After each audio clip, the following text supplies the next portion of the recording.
So bend with the knees, get into it, and lift. That is some nice dirt I'm looking at. What have we got there? Call that half a bucket. So just gonna do a quick test pan at bucket number 5. I want to have a good idea of what's here. From my experience, it's just not worth the hassle breaking up that clay. We already know we're on the gold because there's nice gold showing up on the mat. I'm going ½ inch today. I'm hoping for nuggets.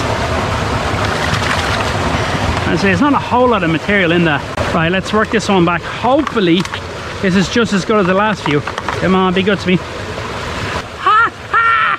Holy mother of... That's not even the sluice cleaned out. That's just one test pan. I mean, that's 1, 2, 3 decent sized chunks and one smaller chunk.